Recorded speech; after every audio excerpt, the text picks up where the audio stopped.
Hola, hola, ¿cómo están? Muy buenas noches, buenos días, buenas tardes, independientemente de la hora en que vean esta presentación. El día de hoy continuamos con la 16ª sesión del programa práctico de NIF Plenas a cargo del doctor Eric Agüero. Doctor Eric, ¿cómo está? Muy buenas noches, tiene usted el micrófono habilitado. Iniciamos con la sesión que nos convoca para el día de hoy. Hola, ¿cómo están? Buenas noches, Edu, ¿qué tal? Gracias. Bueno, a ver, en esta oportunidad vamos a ver un tema que, no sé, quiénes nos acompañaron en la clase magistral que hicimos relacionada con estado de flujo efectivo. No sé si alguno estuvo ahí para ir comentarlo en el chat para ver, si aceleramos en ciertos temas y vemos el ejemplo técnico de una vez o si es que alguien se acuerda algo sobre lo que conversamos en esa clase magistral. Alguno para que se anime a participar también. No creo que todavía no hay ningún voluntario. Entonces, vamos a repasar igual en la medida que vayamos revisando la presentación. Si es que alguien se anima a compartir lo que recuerda de lo que conversamos la oportunidad anterior, por favor, sírvanse escribir en el chat o abrir su micrófono, ¿sí? A ver, en esta oportunidad, ¿qué cosa vamos a ver? Vamos a ver la NIC 7, el estado de flujos de efectivo. La pregunta es, ¿qué es un estado de flujo? ¿Qué es un flujo efectivo, no? Eh, la norma define al estado de al flujo efectivo como el equivalente o equivalente al efectivo que puede ser convertible en un plazo menor a 90 días y que es altamente líquido y sobre todo que no pierde su valor en el tiempo o no tiene un cambio significativo en su valor razonable. Eh, las preguntas serían, oye, ¿y por qué? ¿Y cómo los debemos clasificar, no? ¿Y para qué? La norma establece que se tiene que clasificar en tres tipos de actividades. Estos son operaciones, inversión y financiamiento. ¿Esto con qué finalidad? Con esto usualmente, y creo que ahí sí también voy a ver si ponemos una encuesta, ¿quiénes consideran que realmente el flujo efectivo es una herramienta útil? Esto partiendo de la premisa que el flujo efectivo, o sea, hay dos conceptos que son diferentes en los temas contables, que específicamente se abarcan. Una cosa es el estado de flujo de efectivo y otro concepto es un flujo de caja, ¿de acuerdo? Esos son conceptos diferenciados y diferentes. Y por favor, no nos confundamos. En el caso del flujo de caja, este no es un reporte contable, por así decirlo, no está normado en ninguna parte de las IFRS, a diferencia del estado de flujos de efectivo. Quizás puedan tener una misma finalidad, este, o sea, puntos en común y puntos diferentes. Creo que la finalidad de ambos lo que busca es dar a conocer cómo la compañía se ha financiado y qué cosa es lo que se espera para adelante, ¿no? Un lector debería tener la capacidad de llegar a esas conclusiones. eh, y el flujo de caja lo que muestra es el futuro, es qué cosa yo espero pagar o cobrar en los siguientes meses a futuro. Y el flujo de efectivo, el estado de flujo de efectivo, busca reflejar qué cosa es lo que ya pasó. ¿De acuerdo? Entonces, algunos actualmente gerentes de finanzas no le presta mucha atención al estado de flujos efectivos, a pesar que sea parte de los cuatro estados financieros básicos que menciona la NIC 1, eh, porque principalmente toma información histórica. Sin embargo, este estado es de utilidad para conocer cómo es que la compañía se financió durante un año, cuáles fueron las principales actividades que efectuó, de alguna otra forma, cuáles fueron las transacciones que no generaron un flujo efectivo, porque ese es un concepto importante. Eh, y todo esto se plasma en este estado, en ese estado requerido por la NIF. ¿De acuerdo? Entonces, ¿es útil en la gestión de la compañía? Sí, es útil porque, como les menciono, eh, utiliza información histórica para poder efectuar ciertas proyecciones, ¿no? Si es que uno no conoce qué cosa es lo que pasó anteriormente o qué cosa es lo que pasó en años anteriores, uno quizás puede cometer los mismos errores hablando de la gestión financiera, ¿no?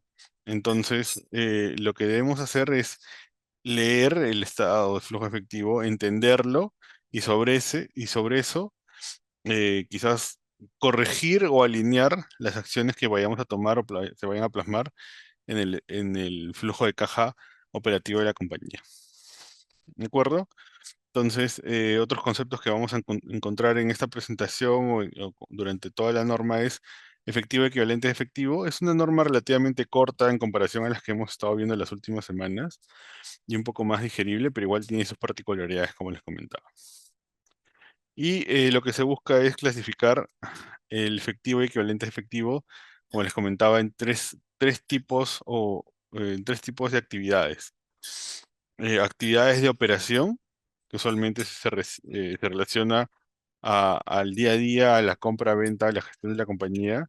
Las actividades de inversión, que están relacionadas principalmente con el desarrollo de propiedades, planta y equipo, o sea, de construir, de inversiones en activo fijo o en intangibles, quizás también de inversiones en activos financieros. Recuerden la clase de NIF 9, qué cosas puede ser un activo financiero. Y también las actividades de financiamiento que usualmente lo que reflejan es cómo la compañía ha obtenido los recursos para efectuar las demás actividades, las otras dos actividades. Y el resumen es que pueden existir dos métodos, ¿no? El método directo y el método indirecto. Un poco adelantándonos es, eh, la NIC 7, ¿qué cosa recomienda? Recomienda el método directo. ¿Por qué? Porque de alguna otra forma agrupa las actividades de operación eh, en sus principales eh, tipos de stakeholders, como por ejemplo, cobranza de clientes, pagos a proveedores, pagos a personal, impuestos y después otro tipo de desembolso o cobros, ¿no? Esto es lo que les mencionaba. ¿Cuál es el alcance? Es obligatorio para todas las entidades, o sea, para que se presente como parte del juego completo de los estados financieros, que incluyen el estado de situación financiera, el estado de resultados, el estado de cambios del patrimonio y el estado de flujos de efectivo. Para informar qué cosa es cómo se generó y cómo se utilizó el efectivo equivalente al efectivo durante un año transcurrido, que, como les mencionaba, usualmente es información histórica.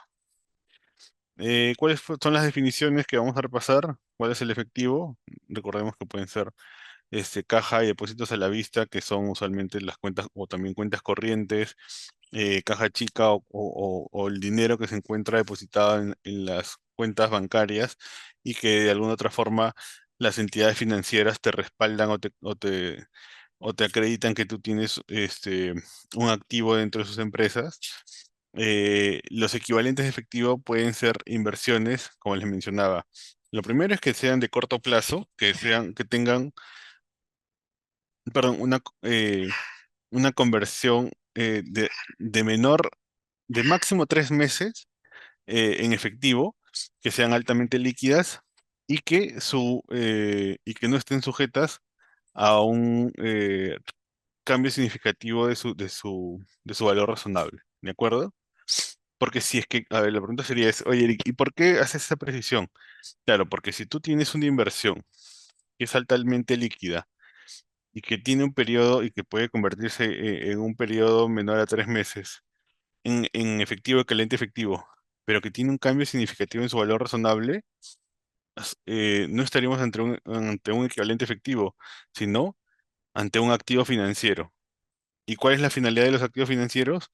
En este caso es generar alguna ganancia o rentabilidad mediante los cambios en el valor razonable de este activo. Entonces, si decimos o si concluimos que un equivalente efectivo eh, tiene ciertos activos que tienen una volatilidad en su valor razonable, estos finalmente saldrían de la clasificación de equivalentes de efectivo y se trataría como una partida adicional de otros activos financieros. ¿De acuerdo? Recuerden eso porque es importante y porque en algunos casos lo que se hace o lo que se precisa en los estados financieros auditados es que, por ejemplo, nosotros o algunas compañías lo que hacen es que sus excedentes de caja o de liquidez, las colocan en algunos fondos mutuos, que eh, son instrumentos que captan diversas entidades financieras, que lo que hacen es, de alguna otra forma, rentabilizar el dinero. Entonces, yo les pregunto, ¿un fondo mutuo calificaría como equivalente de efectivo? La respuesta debería ser, depende. Depende, porque si es que el fondo mutuo tiene una posición conservadora y no tiene demasiada volatilidad, eh, yo creo que podría estar sujeto a que se presente dentro de equivalentes de efectivo. Sin embargo, si la inversión se está haciendo en un fondo mutuo que tiene un programa muy volátil o que es muy agresivo en inversiones de renta variable, eh, esta volatilidad generaría que salga de la clasificación de equivalentes de efectivo y por lo tanto salga de la presentación del estado de flujos de efectivo, ¿no? Las definiciones, los tipos de actividades que les mencionaba, operación, inversión y financiamiento. En el caso de operación, corresponde a la fuente principal de los ingresos ordinarios de la entidad. En el caso de la inversión, está principalmente relacionado con los activos de largo plazo, eh, mm, activos de largo plazo y otras inversiones que no estén incluidas dentro del equivalente efectivo, como les mencionaba, que era lo que podías tener activos intangibles o, por ejemplo, préstamos que hayas efectuado o a terceros o a partes relacionadas. Y en el caso de las actividades de financiamiento o financiación, corresponden a los cambios en el tamaño y composición de los capitales propios o de terceros, que en este caso sería los préstamos obtenidos. ¿De acuerdo? ¿Cuáles son los principales objetivos del estado de flujo efectivo? Es buscar un equilibrio en la administración del flujo efectivo. Nuevamente, como les mencionaba, es de forma retroactiva porque se analiza la información que ya pasó, ¿de acuerdo? Y esto debería estar alineada en base a lo que también se establece el flujo de caja proyectado que puede tener una compañía. Por ejemplo, un equivalente en el flujo de caja, lo que algunos consideran o clasifican como CAPEX, podría estar enmarcado dentro de actividades de inversión, ¿no? Porque va a ser la inversión que se va a hacer en el activo fijo, ¿sí? Pero el CAPEX, por ejemplo, el CAPEX es una proyección de lo que se espera pagar. Sin embargo, el estado de flujos de efectivo de las actividades de inversión es lo que realmente se ha desembolsado. Se dan cuenta esas diferencias entre el estado de flujo de efectivo y el flujo de caja proyectado, ¿de acuerdo? Eh, los objetivos también son mejorar las políticas de operación y financiamiento, como les mencionaba. Usualmente, esta es una herramienta para entender cómo es que la compañía ha llegado a obtener dinero para efectuar sus actividades o cómo es que la ha recibido y cómo es que la ha utilizado. Muestra una relación directa entre ya sea la utilidad o pérdida que haya tenido durante el año contra los saldos de movimiento del efectivo que se haya tenido. Eh, También sirve como medición de las políticas de contabilidad que puedan ayudar al desenvolvimiento de la compañía o cómo es que, este, qué cosa es lo que se efectuó en un año previo y de tal forma que se pueda corregir para el siguiente año. Determina también cuál es la capacidad que podría tener la compañía para pagar cuáles son sus intereses y dividendos de sus deudas, considerando que, nuevamente, en el caso de las actividades de operación, es lo que va a determinar o que va a ser una fuente significativa que va a mencionar o que va a dar lineamientos sobre cuánto de dinero está generando la compañía. ¿Por qué? Porque, por ejemplo, y otra de las diferencias es que en el flujo de caja proyectado, lo que la compañía considera como ingreso, finalmente es el ingreso per se que la compañía reconoce, más el IVA o el impuesto general a las ventas asociado, porque netamente es sobre lo recaudado. Sin embargo, en el estado de flujos de efectivo, lo que únicamente se considera debería ser el, el ingreso puro reconocido como parte o lo que se presenta en los estados resultados. ¿De acuerdo? Eh, ¿Cuáles son las clasificaciones de los flujos de efectivo? Es, como les mencionaba, los tres asuntos que son los tres tipos de actividades: operación, financiamiento e inversión. No, no se olviden que eh, considerando que esta información la prepara usualmente el contador o desde el área de contabilidad, una transacción o una transacción similar puede tener diferentes, diferentes clasificaciones. Y ya el conocimiento propio que podamos tener sobre cada transacción en particular va a determinar su clasificación. Y también va a depender de cuál va a ser el giro de la compañía. O sea, puede hacer que analicemos una transacción en particular en la compañía A y en una compañía B y no necesariamente se clasifiquen de la misma forma, ¿de acuerdo? Pero pueden existir esas particularidades. Las actividades de operación, definiciones relacionadas principalmente a la principal fuente de ingresos de la compañía, incluye, incluye aquellas transacciones que originan ganancias o pérdidas netas en la entidad. Eso es, como les mencionaba, es lo usual, ¿no? ¿Qué cosa es lo que se dedica a comprar, vender, los servicios prestados por terceros que usualmente la compañía paga, ya sea perdón, a proveedores, a personal, ciertos tipos de impuestos o tributos? Principalmente el indicador clave está relacionado con el financiamiento interno de la compañía. Aquí la norma establece una serie de ejemplos o definiciones respecto a los actividades de operación. Pueden estar relacionados con cobros procedentes de venta de bienes o prestación de servicios, cobros procedentes de regalías, cuotas o comisiones, pagos a proveedores, pagos a y por cuenta de los empleados, cobros por por compras de seguros de primas o prestaciones, anualidades, otro tipo de obligaciones, pagos o devoluciones de impuestos a las ganancias. Recuerden esta precisión que dentro de las actividades de operación, se considera solo el pago de impuestos a las ganancias, ¿sí? Pueden existir otro tipo de impuestos, como les mencionaba, impuestos por, por IVA, ya sea créditos o saldos por pagar. Estos no se tienen que presentar dentro de esta línea, que es netamente relacionada con impuestos a las ganancias. En actividades de inversión, las definiciones son cuál es el efectivo que fue utilizado o generado por la compra de bienes. O sea, quizás también se puede dar por un flujo de actividades de inversión. Puede ser el flujo que se utilizó para comprar un terreno, así como también el flujo que se obtuvo luego de vender ese terreno que se clasificó como propiedad, planta y equipo, ¿no? Usualmente las actividades de inversión son un indicador de cómo es que la administración, eh, cómo es que la compañía administra sus recursos económicos que pueden generar nuevamente, como les mencionaba, ingresos o salidas de efectivo a equivalente a efectivo. Aquí algunos términos de la norma que pueden ser,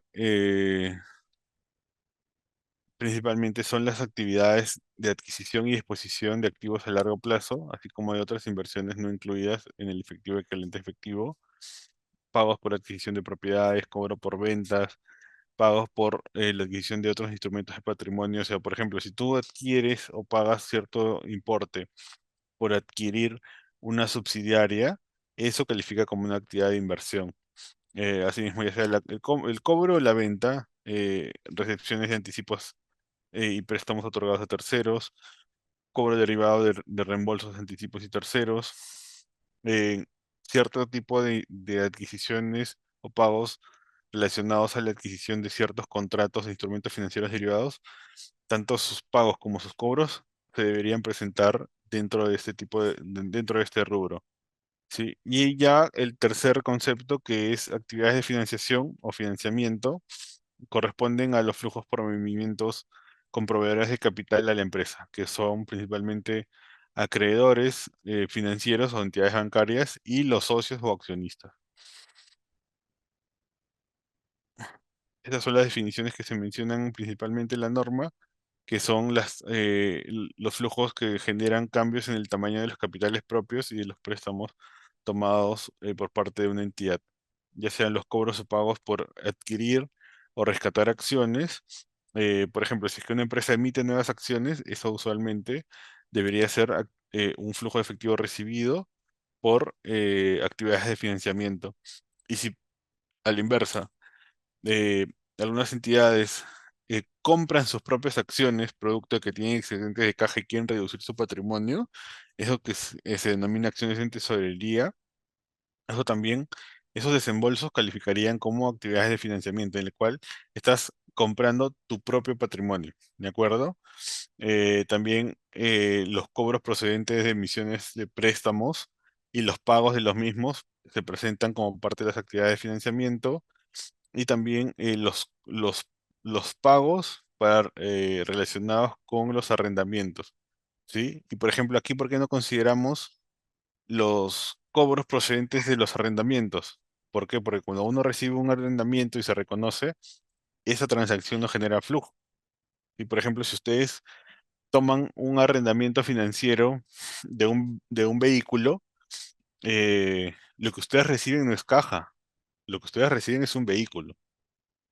Pero las amortizaciones de ese préstamo relacionado con la adquisición de un vehículo sí califican como actividades de financiamiento, ¿de acuerdo?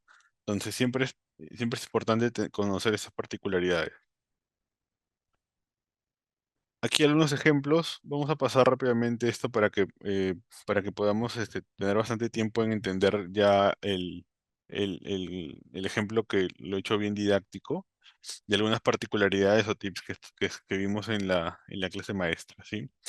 Eh, Nuevamente les mencionaba, ya existen dos métodos, el método directo e indirecto. ¿Cuáles son las diferencias? A ver, las diferencias son que en el caso del método directo se presentan las principales categorías de cobro, de cobros y pagos brutos, y este es el método recomendado por la NIC 7, ¿sí? En el que se clasifican flujos de efectivo provenientes de operaciones, inversión y financiamiento, en el, en el cual nuevamente se parte de las cobranzas efectuadas, de los pagos realizados y las actividades de inversión y financiamiento son similares. Y la diferencia contra el método indirecto es que en el método indirecto lo que se hace inicialmente es una conciliación. ¿Una conciliación entre qué? Entre el resultado obtenido del periodo, sumándole, adicionándole primero transacciones que no implican movimiento efectivo y también sumando y adicionando las variaciones de las cuentas del balance general o del estado de situación financiera, como son cuentas por cobrar, existencias, cuentas por pagar, otros activos, otros pasivos, y esos son los flujos obtenidos como parte de las actividades de operación bajo el método indirecto. Ahora les voy a mostrar unos ejemplos eh, para que puedan identificar directamente. Eh, Recuerden que cuáles son los argumentos a favor y en contra en cada uno. En el caso del método directo, la ventaja principal, como les mencionaba al inicio, es que presenta cuáles fueron los cobros y pagos en efectivo de la entidad agrupados por conceptos. ¿Cómo cuáles? Cobranza a clientes, pagos a proveedores, pagos a personal.